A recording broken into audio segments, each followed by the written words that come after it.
After announcing his choices for two critically important posts, one of those being Attorney General. You're watching Outnumbered. I'm Harris Faulkner. Here today, Melissa Francis, Fox News contributor Lisa Booth, Fox News contributor Jessica Tarlov, and break it up, make it interesting, Executive Vice President at the King's College in New York City, Brian Brinberg is here, always on time for the big news days. Welcome. Well, why wouldn't you want to be on time for this? You've got to be. There's so much to cover, right? Yeah, absolutely. There's always a lot to cover. Yeah. Right. Earlier today, and it's only noon on the East Coast, people. President Trump said he will nominate William Barr for Attorney General and State Department spokeswoman Heather Nauert to be the next U.S. ambassador to the United Nations. The president calling William Barr his first choice since day one, and Heather Nauert would replace Nikki Haley if confirmed as U.S. ambassador to the UN. John Roberts is live outside the White House with more. John, busy. Hey, Waver. Hey, good afternoon to you, Harris. Good afternoon to everybody else there on the couch. In picking William Barr, President Trump has picked someone with enormous experience, integrity, respect, and a lot of past bipartisan support, which is very important for the confirmation process. William Barr was Bush 41's Attorney General back in 1991 to 1993. He took the job when he was only 42 years old. Classic underachiever.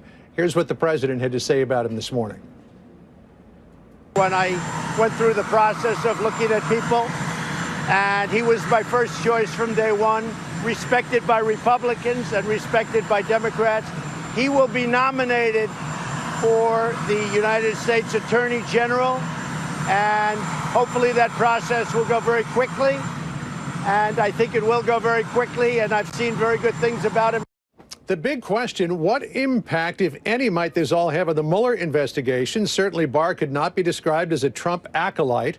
As a Bush appointee, that puts him firmly in the realm of the establishment, but he does hold some of the same points of view as the president.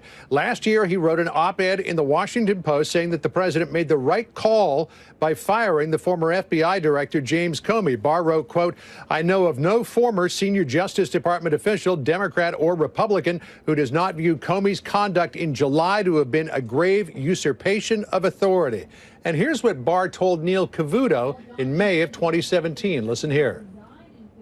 President certainly is entitled to his choice as FBI director. And while I admire Jim Comey a lot, I think he's contributed a lot to the country. He's enormously gifted. He crossed the basic line back in July. Barr also said last year that he saw more reason to investigate Hillary Clinton than any suspected collusion between the Trump campaign and Russia. Barr telling the New York Times in November of last year, quote, "To the extent it is not pursuing these matters, the department is abdicating its responsibility." The other big nomination, Harris, that you mentioned at the top, that of Heather Nauert for UN ambassador. We were told weeks ago that she was offered the job. Then it all went quiet for a while. Now it's all a done deal. She's been the spokeswoman at the State Department since the days of Rex Tillerson. Former Fox News correspondent, of course, did not have a great depth of foreign policy experience prior to joining the State Department. And at the State Department, her experience has mostly been in communications, not policy, but she's a quick study, and both the president and the Secretary of State like her very much. Here's what the president said about her this morning. She's very talented, very smart, very quick, and I think she's going to be respected by all. So Heather Nauert will be nominated for the ambassador to the United Nations. Now, an important difference in the job as it is described to me now, it is currently a cabinet-level position with Nikki Haley holding equal footing to that of Secretary of State Mike Pompeo, even though the job of UN ambassador is under the auspices of the Secretary of State in the overall flow chart. But I'm told that it will go back to a sub-cabinet level position, much as it was in the Obama administration and in the Bush administration, the Clinton administration. You know, sometimes you would see John Negroponte out there for the Bush administration, but when it really got heated, you would see Colin Powell or Condoleezza Rice out there. That's the same formula this White House wants to use, put it back to a sub-cabinet level position. So Heather Nauert would do the day-to-day business, but when you got into the really big, heavy stuff, you'd see Mike Pompeo out there taking the lead. Harris? Oh, that's an interesting detail. John Roberts, I'll wave back. Thank you very much for all the information. Good to see you, my friend. So, you know, as we look at this, let's start with William Barr. and his relationship to the previous president and how that really plays a role? Well, I just think this is a credibility pick. I mean, talk about choosing somebody who has credibility on both sides of the aisle, especially in this week we're celebrating George H.W. Bush and his life. I mean, this is a good, smart, play it safe, let's get the Mueller thing done pick for AG. And so I think he made a great choice on this, and I think he's going to have no trouble getting through the Senate. You know, Jessica, I was looking at some of the things that Mr. Barr has written in the past, and with a different tone and tenor, obviously, but some of the same similar things to what the president has been critical about the Mueller investigation, and maybe even some with Matthew Whitaker. But again, the tenor and tone different, that experience playing a different role. But this really takes the air out of the balloon for investigations at the top for Democrats, because some were postured to really go after Whitaker. And as I've said all along, you may not have that. No, you may not have that, and we were talking about that the president would be smart to move this along quickly, which is obviously what he's now planned to do. Lindsey Graham was on the Sunday shows a few weeks ago talking about William Barr. He was always at the top of the list for the formal replacement there.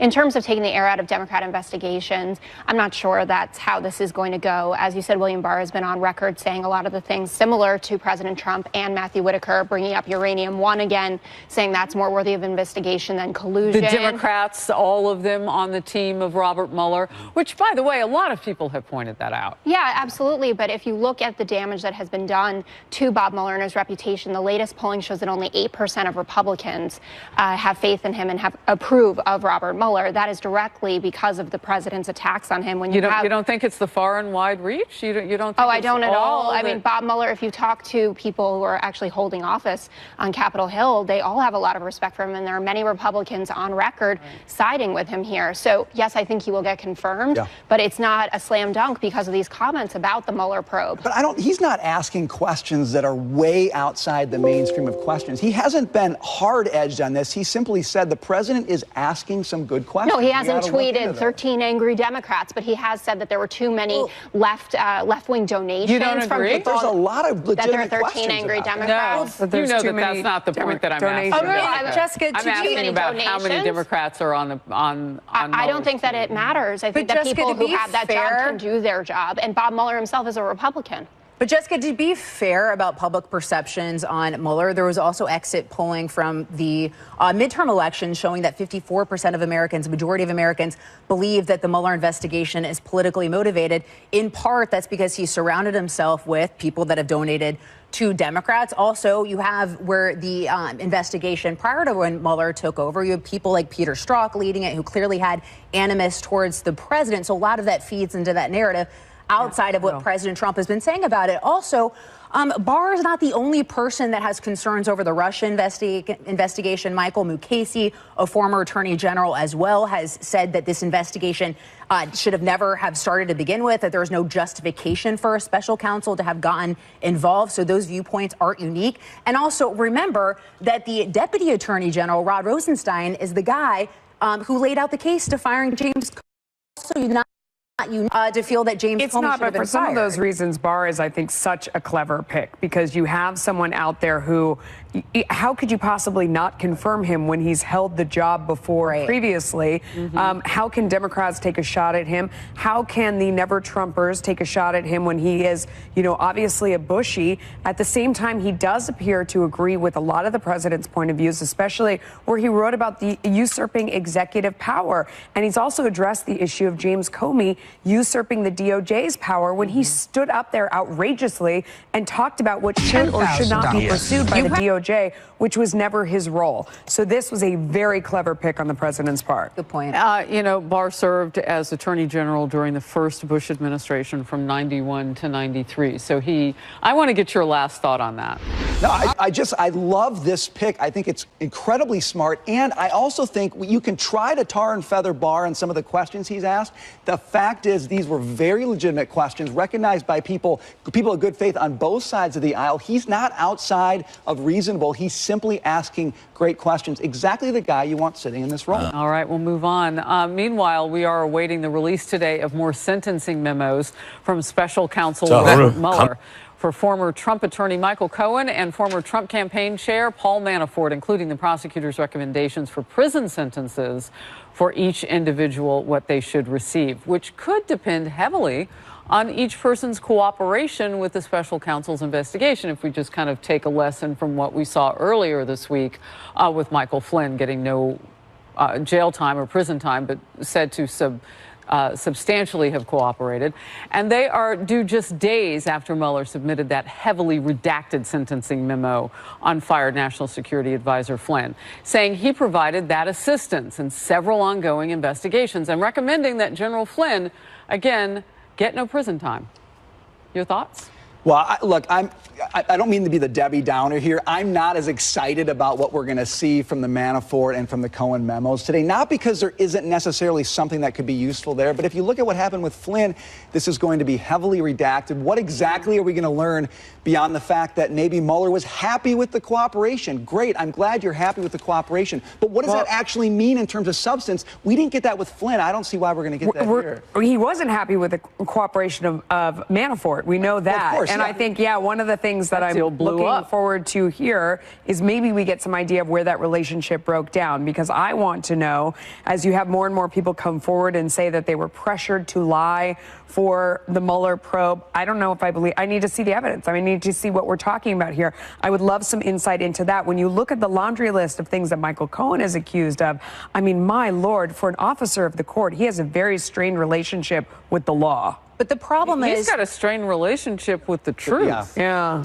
All of it. He does, but there is still no connection to any sort of crimes being committed in relation to collusion. And I think this week's raised additional questions about the way that Flynn was treated, because he really should have never been interviewed by the FBI to begin with. The Obama administration had concerns that he had violated the Logan Act, which no one has been prosecuted under ever, which is just a ridiculous assumption. Also, as the incoming national security advisor, he had every right to talk to Kislyak about sanctions as part of the incoming administration. So it was ridiculous for him to ever been questioned to begin with. And this is something that Chuck Grassley has flagged and has been trying to get information from the DOJ and the FBI, and has been met with resistance because they have refused to turn over the transcripts of the conversation he had with Kislyak or the interview 302s that the FBI had with Flynn, because Comey had originally said that he never thought that Flynn had lied. So there are a lot of questions with that for me. So, Jessica, as you look at us moving into 2019, okay, and you look at Democrats getting ready to take the House, where do you put the Mueller investigation ahead? I think it'll keep going on as it has, with very few leaks and then big weeks like this one where you get a whole lot of information, a bunch of which will be redacted, as Brian pointed out there. Do you feel that where Senator Jeff Flake is wanting to protect Mueller in the investigation, do you feel that that's necessary? Because you didn't mention that in your answer. You think it's going to go forward. I think it is going to go forward. I think that William Barr will let it go forward. That would be my expectation. I think that President Trump knows, or at least has been advised by the lawyers on his team who are looking out for his best interest, which I don't think necessarily when Rudy Giuliani gets on the cable news circuit is really helping him all that much, have said that you cannot stay in the way of this. He is running his counter story to the Mueller probe via Twitter. He's made that clear, and apparently there's 87 pages of a counter report already prepared. Bob Mueller will continue doing his work. I believe what happens today will matter. We will know exactly what Paul Manafort did in terms of lying to the special counsel. And Michael Cohen... Even if it's heavily redacted? I don't think so. I don't think there's a light you could hold that up to and see the letters behind it. I tried. Certainly Real quickly, Brian, last word. I agree with Melissa. That's exactly what we want to know. We're not going to get that, so we're going to be left with Manafort, a guy who's done stuff that doesn't seem to be related to collusion, and Cohen, a liar. We're going to get memos on both of them. Where does that get us? Can I just say, to this no collusion point, there are emails talking about a deal with Trump Tower right in Russia, Ivanka getting in on who the designer or the architect should be there. You have rumors of promises of a $50 million apartment to Vladimir Putin, which is a violation of U.S. law to do that. I wouldn't go based on the rumors. Well, I'm just saying, Bob Mueller knows more than we do. Yeah. It doesn't matter. He said he had no dealings with Russia. He was not trying to do any business. Then he tweeted, it's like baby business or whatever he said. It's all inappropriate. You're running for president of the United States of America. And well, so what about I can't wait till we talk about the Clinton Foundation later in the show. Well, that's all I can say. I'm saving it. That is saving my it. Interestingly enough, William Barr has talked about that as well. Yeah. All right, we'll move on. James Comey on Capitol Hill for testimony behind closed doors. So, what can we expect in the standoff between the fired FBI director and House Republicans? Plus, despite a positive jobs report, Wall Street sharply lower right now amid fears of a trade war with China. How the arrest of a top Chinese executive could throw those talks off track. Stay close.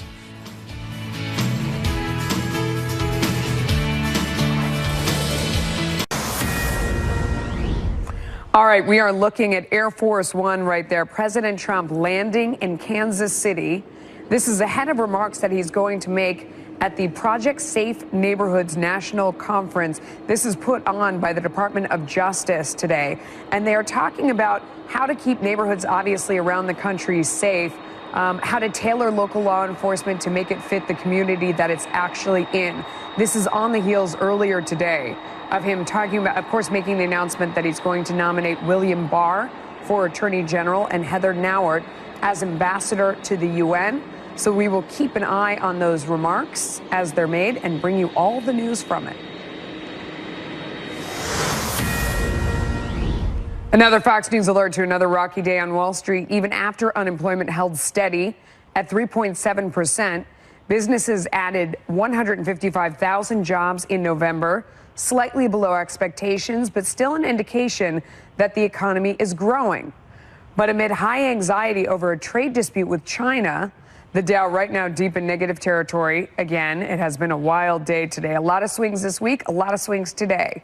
Adding to all of that, we are getting new details on the arrest of a top Chinese executive, which could throw a wrench in the U.S.-China trade talks. The Justice Department reportedly seeking the extradition of the CFO of the Chinese telecom company Huawei. She was detained in Canada last Saturday. That is the same day that President Trump struck a trade truce with China's president. But despite all the drama, President Trump says the trade talks are going well, tweeting, "Statement from China. The teams of both sides are now having smooth communications and good cooperation with each other. We are full of confidence that an agreement can be reached within the next 90 days. I agree." Very interesting turn of events. I don't buy for a second. I know that that on Fox Business, the president's representative said this had, the two items were unrelated, and he didn't necessarily know what was going on, or he didn't know what was going on. I don't buy that for a second, because this speaks directly to one of the issues that's being negotiated, the theft of intellectual property and also espionage with Huawei equipment in other countries, and with Iran and breaking the sanctions. Yeah, I agree. From a substance standpoint, these things are definitely related. Huawei is kind of prime example number one of the thing that the Trump administration is very concerned about. That said, the question is, will it get in the way of trade negotiations? I don't think so, because I think China badly wants a deal, and I don't think they're going to make this an issue that gets in the way of a trade deal. If President Trump says we want to get something done, here's what we need. So yes, they're related. No, I don't think it has to be a big stumbling block, but I don't know if Wall Street believes me, because we've seen the ups and downs, and I think investors are still concerned about this issue when it comes to the trade war. Yeah.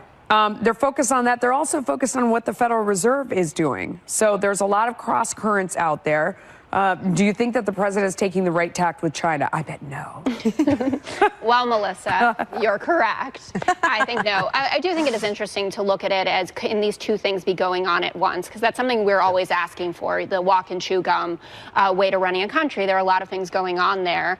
I think that, the request for extradition from Canada, I don't know how that goes, but after what happened with ZTE a few months ago, where it was kind of looked at as that was going to be the one pass from the administration to the Chinese, it's kind of time for someone to get their due if they are, in fact, spying on us and infiltrating equipment and violating the Iranian sanctions and whatnot. So I'll be interested to see where it goes and where the trade talks conversation goes, because after the G20 summit, it seemed as though people didn't really think that the president got what he was supposed to get out of President Xi. and that it was a disappointment. So I think he needs to focus on that and let the folks who are dealing with Huawei deal with that on their own. See, I think that this is part of putting pressure on them. He's saying, look, we are not going to stand for this any longer. And as far as China, I mean, you look November 1st, they've already given in. They've already lowered tariffs on 1,500 products as we've raised them. I mean, he's already getting results. Well, I think the big question for President Trump is what happens between now and 2020 and what political pressure does he end up feeling. I filled in for my friend Buck Sexton. I've got to break in with breaking news. And so we're seeing the president exit Air Force One, come down the stairs and get ready to hold a speech at the Project Safe Neighborhoods National Conference in Kansas City, Missouri. You know, I found it interesting that the U.S. District Attorney of Kansas, Stephen McAllister, was asked about the president's speech a short time ago, and he said, look, we're hoping that the president can address what is going on with crime in this country and the 120 or so homicides that have already happened in Kansas City. We want him to address that. But he says, quote, the president is the president, so he can address what he chooses. So we've been talking about some of the things that have happened this morning with this president, the nominations for Attorney General and the UN Ambassador, William Barr and Heather Nauert, respectively. The president getting through this line of dignitaries who were meeting him on the tarmac pretty quickly for him. You know, sometimes he can linger, and in fact, often you will hear us anchoring and then stop talking so we can hear the president. But right now, there's not a lot to tune in for. He is expeditiously making his way to the car to go talk about several things. And I think that that the district attorney in Kansas might be right. He'll talk about those things with the Project Safe Neighborhood. He'll also, perhaps, we expect him to bring up some other news-making items today. This is also something that's been at the top of his agenda. I mean, this conference is about local law enforcement and local prosecutors. And it's about how do you make your city safer? What are things that can be done right away in order to lessen violence on streets and neighborhoods? One of the issues that they're talking about is the idea of, and one size fits all doesn't fit every community, that it's about drilling down on what's going on in your community and addressing it specifically. This is a city that wants help. Your thoughts? Well, and it's also very consistent with the president's platform. I mean, from the beginning, he talked about the need for change in local communities, law enforcement, economic change. These things go hand in hand. I love to see him on this issue because it's a grassroots issue. It hits at middle America where help is desperately needed. And the kinds of conversations that are happening here are intensely productive. So he's right to focus on this. And I hope he stays on it. Even with the big national news, he's right to talk about it here. Well, there's a potential that he might, because remember, he's rolling out his nomination for the highest attorney in the land. No coincidence. Yeah, William Barr. I also want to point out the fact that Matthew Whitaker was on stage at this very conference because it's been going on since Wednesday, as was Deputy A.G. Rosenstein. And I've got some notes, and I'm not going to get all into it with you, but I just found it interesting that the man who was criticized so heavily by Democrats as not being the right pick was on a stage just days before the president would also talk about those issues, which were a part of his promises made, promises kept mantra. We're losing control of the live picture as the president gets into the motorcade, as you can see. It will be held at the Westin Crown Center in Kansas City, Missouri. There we go. We got the live picture back. And as that motorcade exits and makes its way to the venue, keep watching Outnumbered and Outnumbered over time in the next hour or so. We expect the president to take the stage, and we'll have his remarks and bring you all the news. Is he coming back out here? He was supposed to get in? And now he's not. So this is so classic. How many times have we sat on this couch and watch this? He can't resist. We have watched this so many times, Harris. So what was interesting, too, is that's probably why the camera lost control. Where's he going? Had to follow him getting out of the car. He's like, no, I see people I want to This is the point where I'm going to ask our producers in the booth to listen out and tell me if we can listen. All right. So, as often happens, and you see the Make America Great Again hats in Kansas City, Missouri, and also I know from living there, the line that separates the two is a thin line along Mission and right in the Country Club Plaza area. And so you'll see MAGA hats from both sides, from Missouri and Kansas, and they'll come out. But the president, you know, this is the first time we've seen him emerge before a boisterous crowd, because this nation has been in mourning the last few days. And so we see the president now doing something different. He was the consoler-in-chief He attended the National Cathedral, Washington Cathedral funeral for the former 41st president of the United States.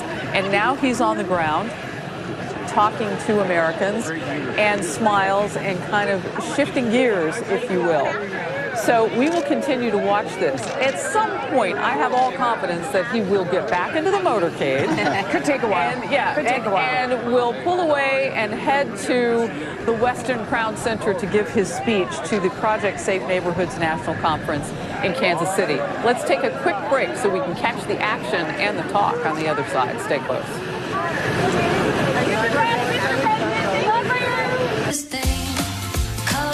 Fox News alert, we are still watching the president get into the motorcade to head to his speech. As he does that and moves on, we will bring you the news. For now, here's what's also making news. Former FBI Director James Comey is testifying behind closed doors on Capitol Hill today.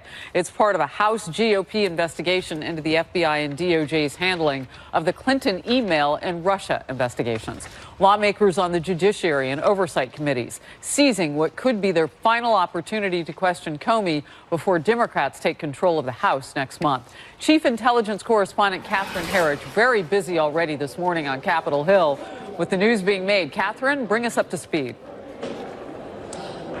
Well, that's right here. So we've had several headlines in the last hour. The first has to do with the timing. Earlier, we were told that the closed-door interview could go well into the evening, but now we're told that there will be a hard stop about 4 hours from now. And in the last half hour, we've heard from a Republican congressman who says the former FBI director has two attorneys in the interview. One's a personal attorney. He said the other is from the Justice Department.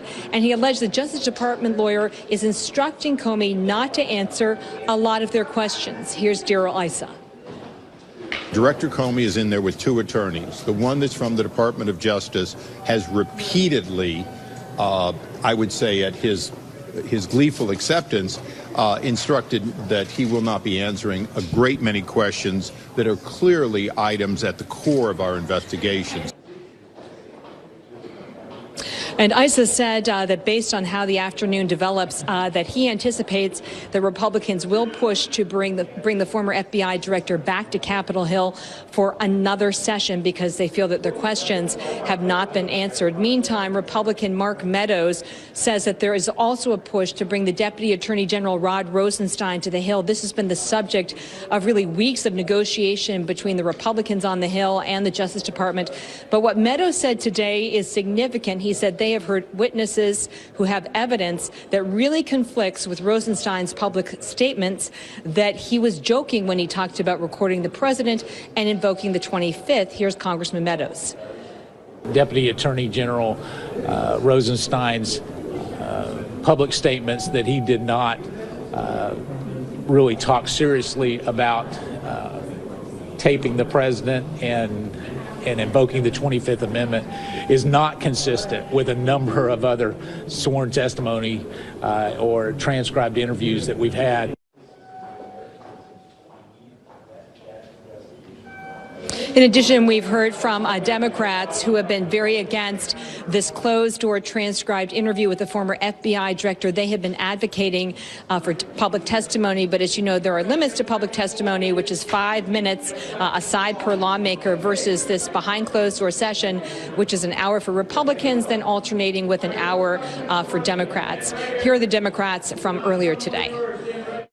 The entire purpose of this investigation is to cast aspersion on the real investigation, which is Mueller. There is no evidence whatsoever of bias at the FBI or any of this other nonsense they're talking about. It's just been a wild goose chase. It's been a rerun of the same questions and answers through multiple interviews. I like TV reruns, but this is getting a little ridiculous. What I've been able to learn through one of my contacts this morning is that Director Comey has taken a number of questions where he said he simply could not recall the documents in question, specifically the document that opened the counterintelligence investigation into the Trump campaign in late July of 2016. And of course, this is the seminal document, but he says this was something that happened well below his pay grade, Harris. All right, Catherine Herridge, a complete scoop for us, and we will move on. Appreciate it. Thank you. Brian, James Comey, just a couple of quick observations. For one, this is really going to be behind closed doors. Yep. Right? It is. And He's there. he said that he wouldn't agree to that, yet did he capitulate, change his mind? What do we know? I think he knows what he's doing. I mean, look, the report that we just got from Catherine is that he's not answering a lot of questions on big issues. He can't recall the document. So then who cares if he's sitting back there saying, I can't answer that because I don't remember, or I won't answer that because my two attorneys sitting next to me say that I can't. What are we going to really get from this? Are we going to get anything on Clinton? Are we going to get anything on the FISA court? Are we willing to accept that the former director of the FBI has a faulty memory? My point exactly. I mean, you can't remember. I wasn't trying to make a point. I'm just asking the question. I think you're making a point. I mean, we've been sitting here for months talking about, when you get in front of Congress, you can't remember the thing you knew they wanted to ask you about? We're not getting anything from this, and we're at the point where Democrats take over next year. We won't get any more out of this. I am going to have the pleasure of having Darrell Issa on my 4 p.m. show on Fox Business, little plug there, because I want to know, he's the one that came out and said that Comey's lawyer was gleefully saying that he would not answer a whole bunch of questions. And I will be asking him which questions were those that he wasn't answering. And what did you think the answer was? What is it that you're looking for? Because there are still a lot of questions out there specific to, I would say, the Mueller probe, in terms of if you knew there were people in charge of the probe who were desperate to stop Trump, as Orr testified. Why did you know?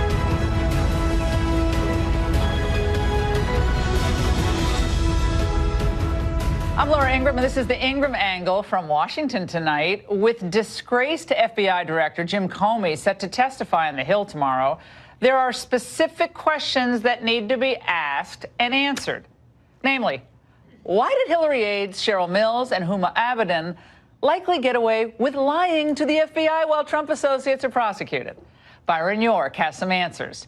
And while the resistance cheers, the Mueller probe may have inadvertently ensnared former Clinton and Obama aides. Professor Jonathan Turley will tell us why this is another sign that Mueller has overstepped his bounds.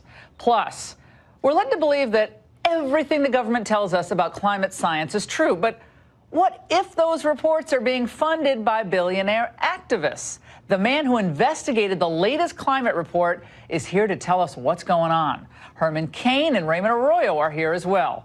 But first, the attack of the liberal killjoys. That's the focus of tonight's angle. Liberals are now trying to tell us how to feel, how to celebrate, and if you can believe it, even how to pray during the holidays. A few decades back, well, they fought really hard against the campaign by Tipper Gore. Remember when she was lobbying for warning labels on music that had explicit content in the lyrics? And let's face it, whenever parents, for instance, raise concerns about music industry's gross, explicit lyrics or over-sexualized scenes on TV, well, liberals responded with, oh, just change the channel. But today, they have a current case of amnesia because they're now the new censors. And the offending content? Christmas songs. The character in the song is saying no, and they're saying, well, does no really mean yes? And I think in 2018, what we know is consent is yes. Did you see in that video how she tries to leave and he grabs her arm and then she looks at her arm and then he closes the thing and says you can't leave? I mean, that part is somewhat coercive. I mean, I have to say it's making me rethink this song. Yeah, it is making me rethink it. I'm rethinking a lot of things, too, after watching Nora's comment there. All right, baby, it's really cold outside. Well, notice how the left, they don't want to place any limits on what is truly objectionable content. You know, hip-hop, rap, some of the worst stuff, which routinely objectifies women, demonizes law enforcement, and celebrates things called murder. But instead, they seek to put the darkest spin on part of our American musical tradition. The left has no problem with performances like these. But Baby It's Cold Outside is a national disgrace. Thankfully, not everyone is thrilled, though, about where the politically correct crowd is taking us. Not me. I'm going to go back and... Okay. No, so we just have to agree to disagree. I just think that it's a light, flirtatious song, and she clearly doesn't seem to be so upset. Keep looking at the whole darn song before you make a decision. I'm so irritated by that. So my guess. People, sit down. We are losing our sense of humor nowadays. Bingo, Gayle King. Now, even Christmas specials, we used to look forward to them every year. They only played once a year, and it made them even more special. Even those specials aren't safe from the liberal blacklist.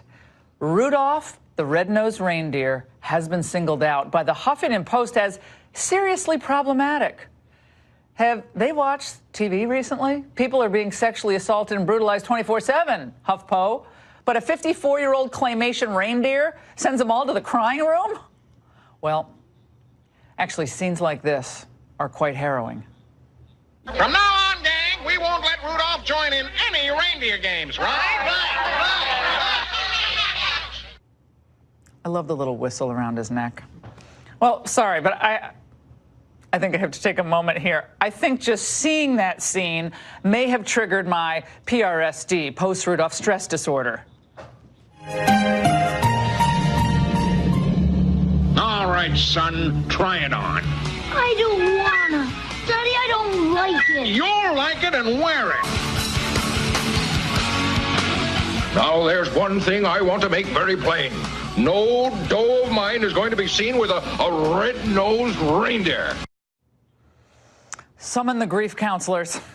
Oh, and by the way, they say it's sexist because Rudolph's dad, of course, you see, tells his wife that the search for their son is man's work. So she can't go out in the cold. He'll go find Rudolph. You stay here on the home front, honey. Now, this is a beloved Christmas special and the longest continuously running one as well. But do you see what liberals seek to do? They're trying to disrupt and destroy traditions and replace them with their own version of some transitory nonsense. By seeing dark forces and even an innocent Christmas special, they divide us with the goal of ripping away yet another little innocuous thing that families have enjoyed for more than a half a century. But nothing fun and traditional is off limit, I'd say for any of these censorious liberals. Years ago, they started complaining that Charlie Brown, that Christmas special, was offensive too, because it was too Christian. The angel said unto them, Fear not, for behold, I bring you tidings of great joy, which shall be to all people. For unto you is born this day in the city of David a Savior, which is Christ the Lord. I still cry when I see that. Never could be made today. By the way, any day I'm expecting that PETA is going to lodge a complaint about Dr. Seuss's The Grinch. After all, that green guy with the attitude didn't treat Max the dog very well. Now, the left are the worst types of moralists because they claim not to be. They talk about tolerance and diversity and being your authentic self. I'm going to speak my truth. But what they really want is for you to bow down and worship at their altar of self-righteous political correctness. They want to control what you watch, what you eat, what you hear, and yes, how you speak. And even, as we saw during the Bush 41 funeral yesterday, how you pray. I just point out that at this moment, the Apostles' Creed being recited, President Trump and the First Lady not reading. Was that, everyone had the thing in their head, but they're not. What was that about, Sally? Well, it's odd because, he is this supposed religious person who has a spiritual advisor, Paula White, and he had them speak at, pray at his inauguration, and he has all these evangelicals around. So I thought that was bizarre that he didn't even try to read it. First of all, Trump is considered a very religious person. I don't know what she's reading. But Sally Quinn, who is a journalist, who in her memoir described hexing 3 people, 2 of whom died. And she's going to demand that Trump recite a religious creed at a public ceremony or judge him? Let there no judgment. But again, this is the problem with the left. Depending on the politics of the moment, they go from being libertines to Puritans. The once aggressive seculars suddenly become religious enforcers. And these are the same people who, by the way, applauded when prayer was driven out of the public schools and who cheered when manger scenes were pulled from the public square. Forever crowing about how we need separation of church and state, a phrase found nowhere in any of our founding documents. My friend, today's left is blissfully unaware of how much they've become caricatures of what they accuse conservatives of being. They claim to be tolerant. They're among the most rigid, intolerant people on the planet. They claim to be pro-choice. That only applies to abortion, maybe your gender. They claim to be for creative expression, but they're control freaks and monoliths. They really what they want to do is stifle and marginalize conservative voices, whether they're on college campuses, in the workplace, in the U.S. military, or yes, right here on cable TV. And while they point the finger at Trump for being divisive, they're the ones working overtime to divide the country along lines of race, ethnicity, and sexual orientation, just to name a few. But above all, liberals have become aggressively boring and no fun at all. And that's the angle. Joining me now for reaction is attorney and RNC committee woman from California, Harmeet Dillon, Fox News contributor Raymond Arroyo, and CRO of D's Political, Jennifer Holdsworth. First of all, I want everyone to know that this is a safe space here. We won't censor you like some of the liberals. Raymond, I want to start with you.